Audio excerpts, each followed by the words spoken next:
Una buona serata a tutti i nostri telespettatori, ben ritrovati e benvenuti a questa puntata di TV7 Match. Questa sera parliamo di banche, di investitori, di correntisti, di quello che sta succedendo, le banche salvate, ma invece molti azionisti e investitori che hanno perso i loro risparmi. Poi, come dicevo, quello che sta succedendo anche in Veneto con le banche popolari, fatti e situazioni che stanno cambiando il rapporto tra i cittadini e gli istituti di credito. Cercheremo di spiegare, anche perché poi ci sono i punti interrogativi: che cosa faccio del denaro che ho, la liquidazione, quando vado in pensione, magari l'eredità, dove metto i soldi? Compro una casa, li metto in banca, in posta? Cercheremo di capire questa sera che cosa sta succedendo e quali saranno anche i possibili scenari futuri del nostro sistema creditizio. Lo facciamo con gli ospiti che ho in studio e ve li presento subito. Alla mia sinistra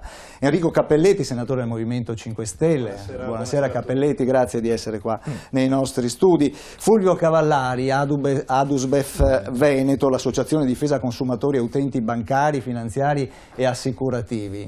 Buonasera. Alessio Morosin, Indipendenza Veneta, buonasera avvocato. Buonasera a lei.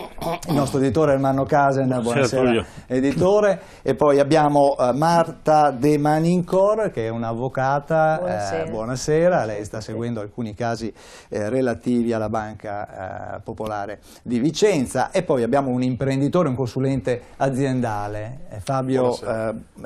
Cesare Busetto. Buonasera, chiedo scusa per il lapsus. Allora, cosa sta succedendo? Cos'è successo in questi giorni? Come è stato possibile che sia successo? Il controllore e il controllato appartenevano alla stessa famiglia. Oggi peraltro c'è da dire che c'era anche la mozione di sfiducia al ministro Boschi, una mozione di sfiducia che era stata presentata proprio dal Movimento 5 Stelle. Il ministro Boschi è ancora al suo posto dopo la votazione, ma io darei subito la parola a Enrico, stasera con i nomi vedo che sono partito bene, Enrico Cappelletti, senatore del Movimento 5 Stelle. Allora, parliamo un pochino a livello nazionale. Allora, cosa è successo? C'è stato questo decreto salva banche, tra l'altro una situazione che è venuta in primo piano dopo un episodio purtroppo di cronaca, il suicidio di un pensionato, no? Sì, anche se anche qui in Veneto abbiamo avuto dei tentativi di suicidio, quindi la situazione è chiaramente molto tesa. Allora io distinguerei la situazione relativa al salvataggio di queste quattro banche dalle due popolari. Certo. Veneto Banca e Banca Popolare di Vicenza, situazioni diverse che non devono, hanno certo dei punti in comune, ma non devono essere sovrapposte. Ecco, rispetto a questo cosiddetto salvabanchi, innanzitutto a me sembra il nome meno adatto. Potremmo definirlo forse salvabanchieri o forse non lo so come definirlo. Sicuramente è un provvedimento, questo del governo, che ha messo sul lastrico quasi 140.000 persone tra obbligazionisti e azionisti. Mi si dirà, sì, va bene, però ha consentito di salvare l'occupazione di chi sta lavorando per certo, queste sono le motivazioni, no? Ma attenzione, tutti noi che abbiamo conto corrente sappiamo che esiste un fondo interbancario di tutela, che è un fondo interbancario che riceve finanziamenti dal sistema bancario e che è lì da decine di anni a tutela proprio dei correntisti e dei clienti delle banche nel caso di default dell'istituto presso il quale hanno il loro conto corrente. Per cui questo provvedimento non è andato nella direzione di salvaguardare i clienti delle banche, perché comunque vedevano preservata la loro situazione creditoria nei confronti degli istituti anche di fronte ad un default, proprio grazie in virtù del fondo interbancario di tutela. Cosa ha fatto però? Impedendo, perché di fatto ha impedito l'intervento del fondo interbancario di tutela, è andato ad annullare di fatto il valore delle azioni, e questo si può comprendere considerato appunto la situazione economica di questi istituti, ma anche ad abbattere il valore di tutti gli obbligazionisti che avevano sottoscritto, peraltro inconsapevolmente nella stragrande maggioranza dei casi, dei crediti che sono nei confronti della banca, che sono le obbligazioni subordinate. Ecco, questo secondo me è inaudito perché ha avuto un unico scopo, quello di tutelare e preservare il fondo di tutela interbancario e quindi di preservare e tutelare gli interessi delle banche. E siccome da questo governo di provvedimenti che vanno nella direzione unica di tutelare gli interessi delle banche ne abbiamo già visto tantissimi, a partire dal decreto famigerato, infame, l'ha dichiarato oggi Battista, IMU Banca Italia, che ha portato via 7 miliardi e mezzo dalla riserva Banca d'Italia per distribuirli al sistema bancario, che sostanzialmente è azionista di Banca d'Italia. Ecco, di provvedimenti come questi ne abbiamo visti fin troppi, non si vedeva veramente la necessità che ci fosse pure questo.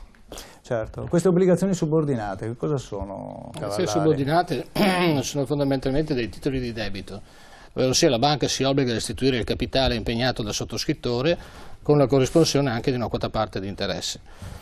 Ovviamente l'investitore medio percepisce il titolo obbligazionario come risparmio sicuro e garantito, perché è questa ovviamente la nozione immediata e anche la percezione che può avere il risparmiatore.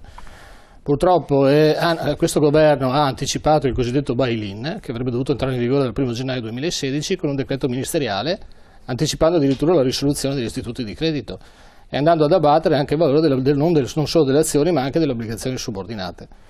Quindi è stata fatta una manovra che ha anticipato quella che sarebbe dovuto essere il bail-in, che doveva entrare in vigore dal 1 gennaio 2016, spiazzando così i correntisti e gli obbligazionisti. Certo, ecco, senta, noi abbiamo preparato anche delle grafiche che gentilmente ci ha indicato, proprio prese dall'Adusbef, per fare un pochino il punto della situazione, cioè quante sono queste obbligazioni subordinate che stanno circolando. Vediamo se la regia riesce a proporcele subito. Eccolo qua. Questo è il punto della situazione. 370 delle 654 banche che operano in Italia a giugno 2015, il 57% del totale, hanno collocato circa 63 miliardi di obbligazioni subordinate. Circa 20 miliardi di questi titoli non avrebbero mercato, quindi sono illiquidi. 40 miliardi invece non hanno rating, quindi gli emittenti hanno ritenuto opportuno non chiedere la valutazione alle agenzie che danno le pagelle. Vediamo anche la grafica successiva, perché allora i possessori privati di obbligazioni subordinate emesse dalle 4 banche salvate di cui parlavamo prima, Banca Marche, Banca Etruria, Cariferrara e Carichieti, sono circa 12.500.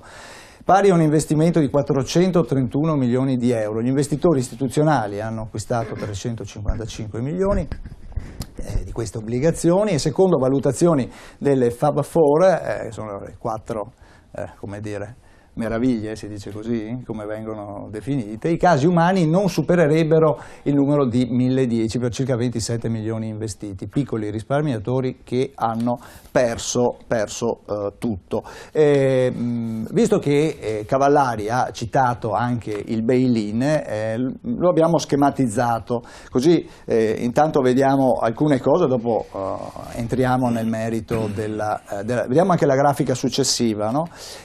Allora, il bail-in, bail-out vuol dire salvare intervenendo dall'esterno, bail-in intervenendo dall'interno con strumenti a disposizione. A gennaio 2016 le banche in difficoltà non potranno più ricorrere a strumenti finanziari messi a disposizione dallo Stato, come è stato nel caso dei Tremonti Bond per Monte dei Paschi, o ad aiuti diretti per nazionalizzare l'istituto, come in Gran Bretagna, che ormai ha ben 5 banche nazionalizzate, compresa la Banca di Scozia. Vediamo anche qual è lo spirito di questa iniziativa, ecco qua, di evitare che le crisi bancarie poi vadano a pesare sui bilanci dello Stato, che come in passato ritengono di dover intervenire a favore delle banche in crisi, quindi sulla totalità dei contribuenti. Questa è stata un'iniziativa e una disposizione che è stata appunto introdotta alla luce di quanto è avvenuto dal 2008 ad oggi, dove gli stati si sono indebitati pesantemente per salvare gli istituti di credito. Morosin.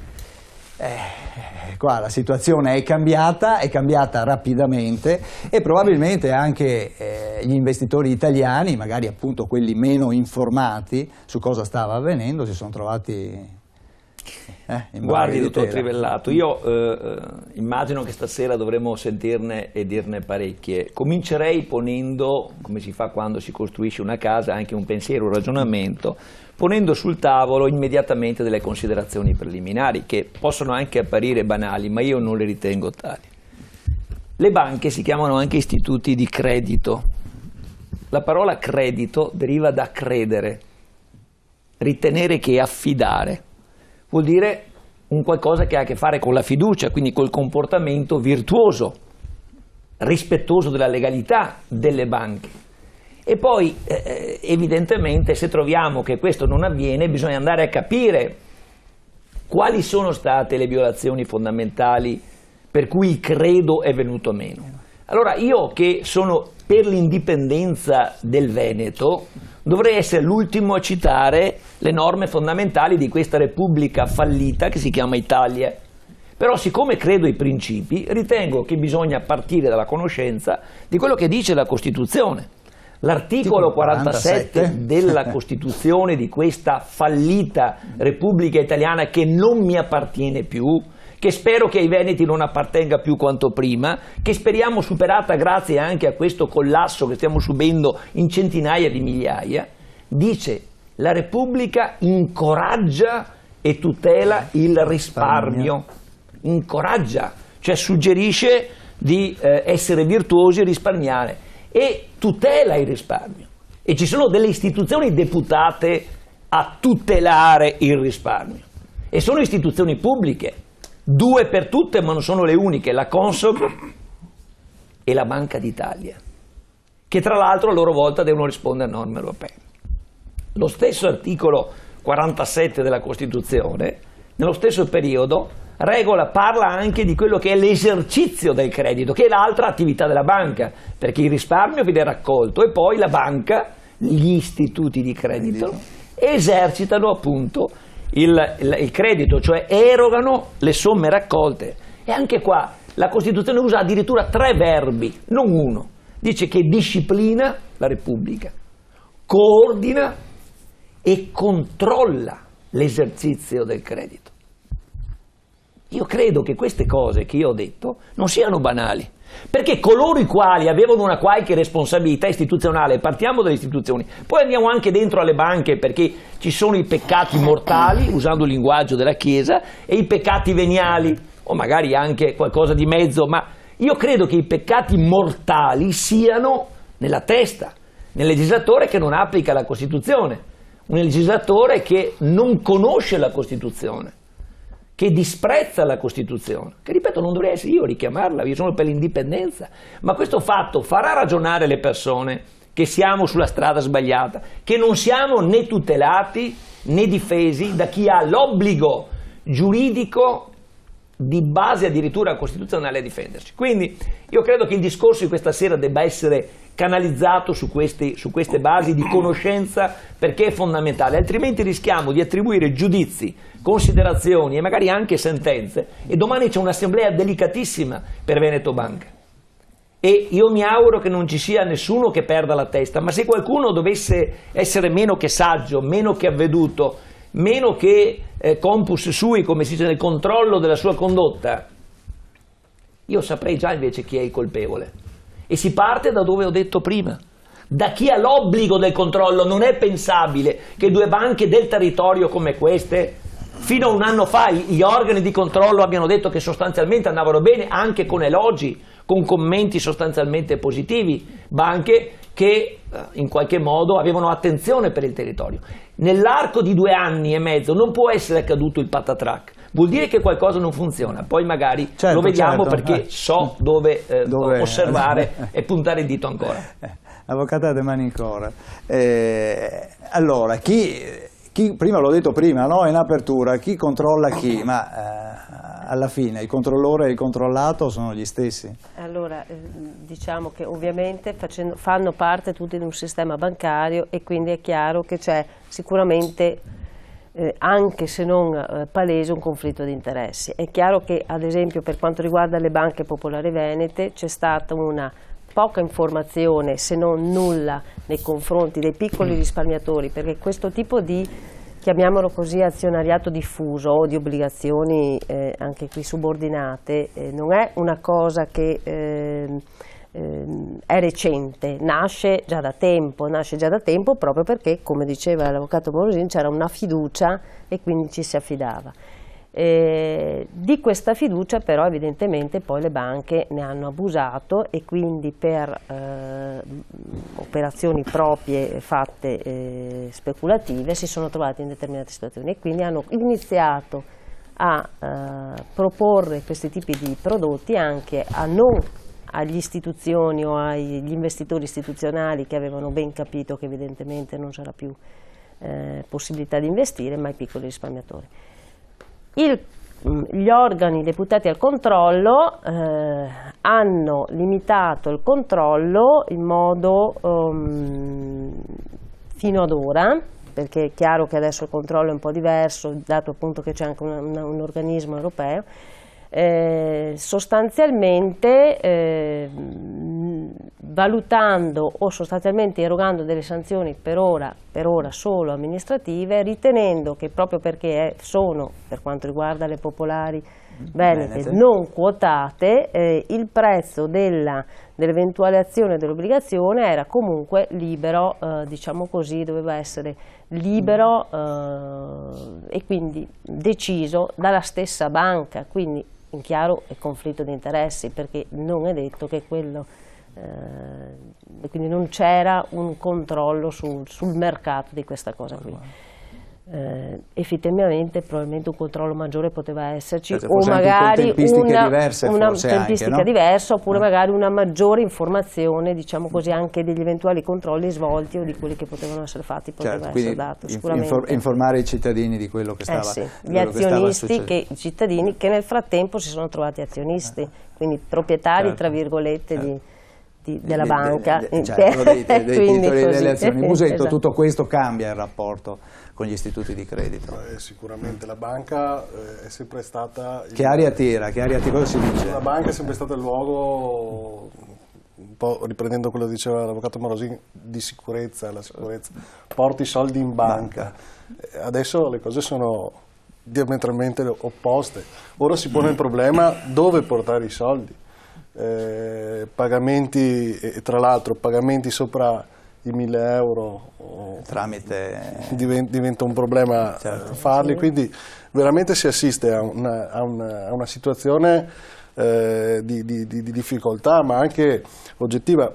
Poco tempo fa un amico un amico imprenditore mi diceva: sono andato in banca, doveva ritirare per esempio una piccola cifra, gli hanno detto no, non puoi tirarla, si accendono tutte le lucette. E dice: ma mi serve questa, quindi dice: io non sono neanche il proprietario dei miei soldi per fare un'operazione, non so dove investirli, vivo del mio lavoro, però devo stare attento, quindi diventa veramente una difficoltà anche per un'azienda che magari una delle poche magari fortunate che non ha bisogno di accedere al credito bancario, o comunque che vive del suo lavoro. Al giorno d'oggi c'è questa difficoltà, quindi un'incertezza nel risparmio, non si sa dove investire, non c'è la chiarezza, poi io credo che manchi proprio la chiarezza. Ma la fermo, perché abbiamo un po' sondato il terreno del capire anche i cittadini cosa hanno capito, se anche per loro è cambiato qualcosa. Ascoltiamo le interviste che abbiamo raccolto oggi, il collega Emiliano Schincaglia. È un periodo di rischio per quanto riguarda i propri conti correnti, lei lo sta avvertendo, ha paura? Senz'altro abbiamo molta paura di quello che sta succedendo, perciò noi alla nostra età abbiamo veramente paura, insomma, che succeda patatrac, ecco. Continuerà a tenere però i propri risparmi in banca? E d'altra parte cosa dobbiamo fare? Se non lo teniamo in banca, teniamo a casa e mi viene anche a dare delle botte per portarmi via quel poco che abbiamo. Oddio, non sono proprio il massimo dei tempi, quindi sì, come tutti un po' di timore ce l'ho. Speriamo vada un po' meglio per chi appunto è stato poco fortunato in questo periodo. Tutti i miei risparmi li ho in posta, che ormai è diventata una banca anche quella, anche le poste sono una nuova banca. Le reputa molto più sicuro? Sì, più sicuro. Abbiamo paura, non dormiamo neanche la notte, i nostri sacrifici, i nostri risparmi, insomma, che vadano in fumo, insomma, non è possibile, insomma, trattarci così. Anche la Banca d'Italia dovrebbe essere più sicura, dovrebbe aiutarci, insomma, non fare queste cose qua. In effetti, se devo dirti la sincera verità, un po' di timore per questa situazione bancaria e finanziaria dell'Italia ne ho. Manterrete comunque i risparmi in banca o avete altre opzioni? Altre opzioni non ne vedo, perché comunque il mercato oramai vuole che i soldi siano tenuti in banca, o comunque anche le nuove forme di pagamento esigono che ci siano dei soldi dentro delle strutture digitalizzate, informatizzate, quindi credo che non ci sia altra soluzione. Qual è la sua opinione sulle banche, sul comportamento del governo, quindi i famosi aiuti? No, guardi, io ho una certezza quasi, che il governo ha fatto ben poco e quasi niente, ha chiuso gli occhi e ha girato la testa dall'altra parte. Perché delle banche comunque sono quelle che sono degli aguzzini, e io non ho mai avuto tanta fiducia. Ho avuto la fortuna di usufruire dei conti correnti postali e mi è sempre andata bene, tutto sommato. Ecco, allora professor Casen, ci sono stati dei giudizi comunque preoccupati in generale, i giovani, come abbiamo visto, come diceva prima, c'è questo vincolo, ormai l'utilizzo della banca è un vincolo, ci siamo dentro e non se ne esce. I risparmi vanno bene, i signori che si sono rivolti alle poste, a quanto pare, però c'è preoccupazione, c'è diffidenza, anche se forse non è una situazione poi così drammatica, diciamo. Ci sono sicuramente degli istituti di credito che... Sì, sostanzialmente noi siamo prigionieri delle banche, ci hanno messo in condizione di non poter più essere liberi di gestire il denaro, ma non tanto perché dobbiamo tenerli nelle banche, questa è una cosa fondamentale, ma proprio fisicamente non riusciamo a usare il denaro e forse i più giovani non hanno questa sensazione invece che abbiamo noi, che il denaro lo tenevamo in mano e sapevamo quanto spendavamo e calcolavamo nel momento in cui lo tiravamo fuori dalle tasche quanto ne avevamo e come potevamo gestire questo denaro. Oggi la gestione del denaro avviene attraverso sistemi elettronici e schede di plastica. Il senso del denaro era fondamentale perché riuscivi ad avere un rapporto che era diverso. A parte questo, poi naturalmente una serie di leggi che sono venuti fuori e obblighi da parte, chiamiamo dello Stato, perché eviterei di parlare di governo, perché è un sistema che è transgovernativo, cioè tutti i governi hanno portato questa situazione avanti in maniera tale che siamo arrivati ad oggi. Oggi non siamo più proprietari di nulla, siamo condizionati e siamo schiavi o soggetti alle banche. Allora quello che ci domandiamo, questo istituto di credito è valido? Potrà resistere? Abbiamo informazioni sufficienti affinché l'istituto di credito ci possa garantire o dare certezza, o posso prevedere che questo istituto va un po' male e quindi mi sposto su un altro istituto? Non c'è. D'altro canto, se io telematicamente voglio spostare dei soldi non posso spostarli più di 10.000 euro. Quindi non è che posso andare in una banca, ho 100.000 euro, devo fare 10 operazioni diverse. Facendo le operazioni, 10 operazioni diverse si accendono tutte le luci, perché è così. No. E poi chi viene vessato? Viene vessato sempre il cittadino onesto, perché è raggiungibile, ricordiamo. Quello che non è raggiungibile invece è tutto il resto del mondo che non ricade e non vuole ricadere nelle banche, e c'è. Ma che garanzia? Questo potrebbe anche funzionare, questo sistema, se a monte noi avessimo delle garanzie. Cioè se a monte avessimo degli istituti che ci possono confermare le scelte che noi andiamo a fare. E quindi sappiamo come funziona una banca rispetto a un'altra e la concorrenza fosse aperta. Invece abbiamo delle banche che si muovono in forma di concorrenza sleale, non tra di loro, perché tra di loro c'è un inciuccio totale, cioè cane non mangia cane, ma nei confronti dei cittadini, i quali, come abbiamo visto in questo periodo, lavorano una vita, hanno un po' di denaro messo via, sperano, non ci contano, ma quantomeno è un'ancora di salvezza, un salvagente che un domani potrebbe servire a superare determinati momenti di difficoltà, quindi è quella tranquillità che un anziano vuole avere. Ma dopo di questo c'è l'altro problema, che non riesce a gestire questa somma, non riesce a avere la certezza di poterla continuare successivamente utilizzare. Allora questo sistema bancario ha necessità di avere a monte dei controlli. Questi controlli tecnicamente ci sono, ma come al solito in Italia non si attivano a sufficienza. Ma succede una cosa strana, che siccome la Banca d'Italia è posseduta dalle banche, ovviamente la Banca d'Italia è condizionata da chi la possiede e quindi si muove in maniera molto, molto lenta, tardiva, scrive, ma poi provvede, perché il problema è questo: se io metto un divieto di sosta e poi non ci metto la pena, cioè 50 euro, se ti becco il divieto di sosta ci metto 50 euro e uno sta attento. Non serve il divieto di sosta se non ci metto i 50 euro. Vale lo stesso per le banche. È inutile che la Banca d'Italia vada a controllare e poi non informa nessuno, se non lo stesso utente. Dice: guarda che sei birichino, stai facendo delle cose cattive.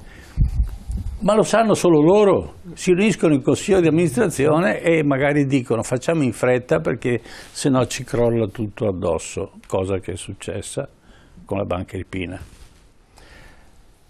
Non rendono notizia ai correntisti dove stanno investendo i soldi, ma non i piccoli investimenti che sicuramente sono in meno a rischio.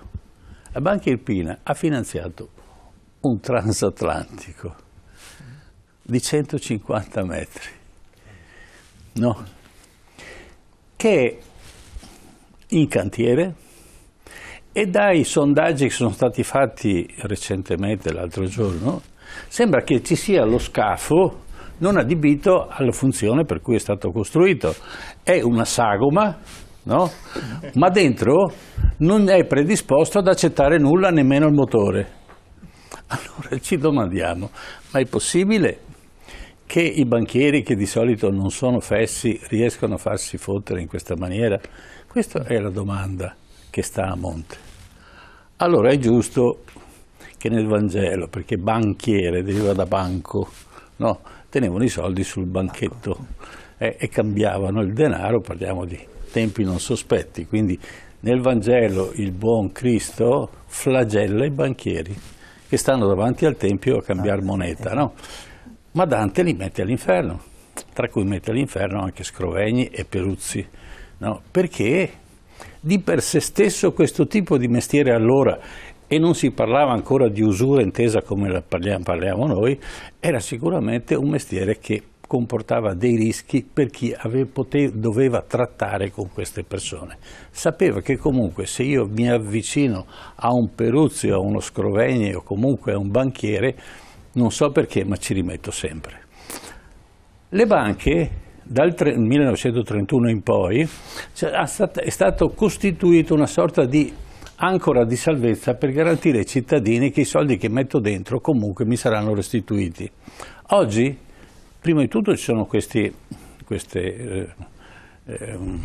azioni, queste obbligazioni che sono fraudolente in partenza, perché io ti dico ti do di più perché siccome non riuscirò a ritirare i soldi da quelli che non me li danno, ti creo un bel pacchetto, questo l'ho imparato dagli americani, e te lo vendo, poi tanto poi alla fine nessuno ti darà più i soldi.